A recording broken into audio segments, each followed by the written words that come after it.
In this video clip, I want to talk a little bit about how to deal with what some people refer to as dirty data. And most of the data sets we've had in this course have been fairly complete. But when you're doing questionnaire research, or even when you're collecting data from uh, large reputable databases, sometimes you just have missing data. Not everyone completes every question. Um, so, the ways that you deal with missing data in Excel are different. If you are using a big statistics package like SAS or SPSS or Statica, something like that, they all do a great job of dealing with missing data. But in Excel, you have to do some special things.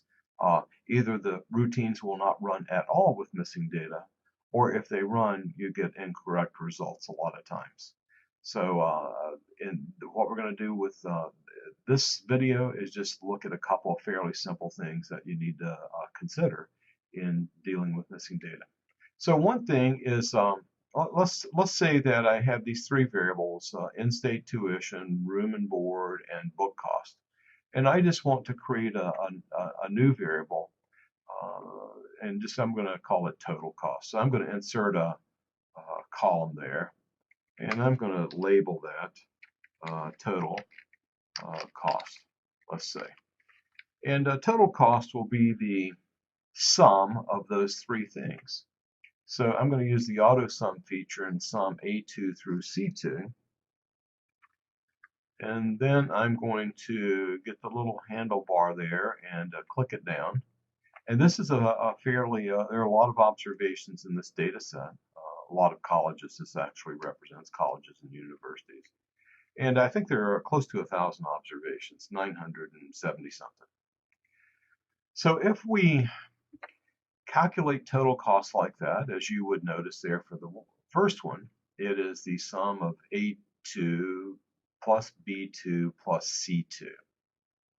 But notice for what is in row 19, here this 9380 is the sum of 5780 and 3600. It treats this missing as if it were zero. And missing is distinctly different from zero. Zero is a numeric value. But here in this case, it is missing. Whoever filled out the questionnaire, or however the data was collected, they didn't have anything for that one. Notice here on row 37, here it got the 9800 and the 400. It did that okay. And then the next row, it just treated all those as zero. And zero is quantitatively different than missing. So what has to happen if you're going to be creating a new variable that is comprised of missing, then your new variable is also missing. So this should be missing, and this should be missing, and this should be missing, this should be missing, etc., etc.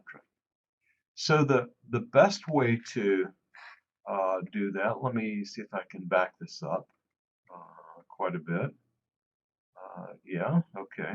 So the best way to do that is just to get rid of the observations that have missing data. So let's say that this problem that I'm going to use total cost, and I'm going to use this one, percentage of the alumni who donate, and the graduation rate.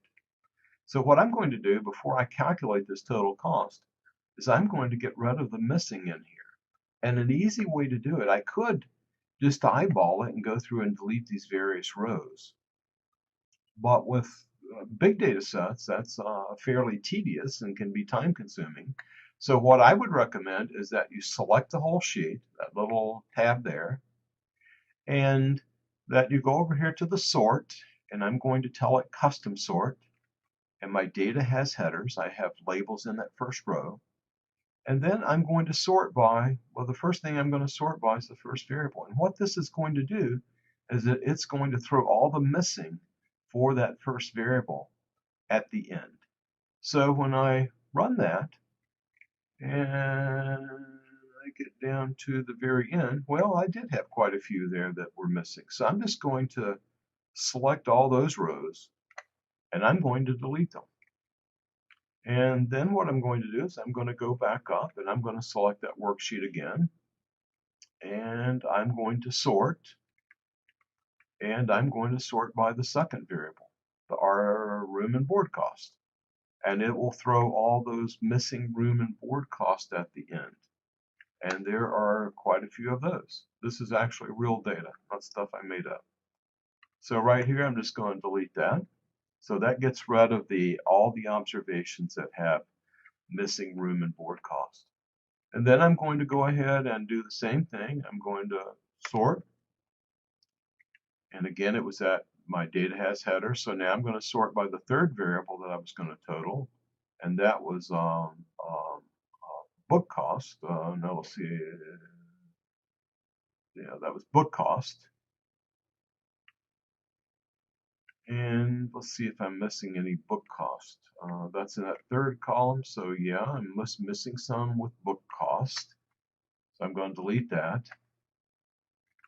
And now what I could do, I could go ahead and now all of my in-state tuition, room and board, and book costs, they all have values. They all have non-missing values. Some of them may be 0, but that is a numeric value. But I doubt if with college and university education you would find any zeros in that data set. So anyway, I'm going to go ahead and I'll go ahead and create my variable. And that was, again, it was A2 plus B2 plus C2. And now when I create my total cost variable, I don't have any missing embedded in it. So I have values for all those observations, and now notice that I only have 890 something instead of the 970 something because of all the missing values. So I would do the same thing. Let's say I'm doing some kind of analysis that's going to rely on total cost, percentage alumni donate, and graduation rate. Well, I would do the same thing now for alumni who donate. So I'm going to go over here and I'm going to sort and custom sort. And I need the percentage alumni who donate. So that's going to throw all the missing at the end. So it looks like there's a lot of missing data there. So I'm going to get rid of all the missing data for that particular variable. I'm going to get rid of all the observations, I should say, that had missing data for that variable. And then I'm going to do the same thing exactly for my last variable for this analysis. It was graduation rate. So I'm going to select that. And again, it will throw all the missing at the end. And there are quite a few observations that are missing the graduation rate. So I will delete that. And now, so my completed data set, I have 750 some odd observations instead of the original 974 because of the missing data. And I think this is a simple way to deal with this. If you were trying to do this manually, it would take a lot of time with this many observations and this much missing. So just keep that technique in mind, that missing is different from 0, and that a good way to deal with missing, particularly if it's a very small data set, you can just eyeball it and delete the observations. But in this case, with a large data set and a lot of observations, it would be most efficient to go ahead and sort the data and let it throw the missing at the end, and then that way you can just delete those that have missing at the end.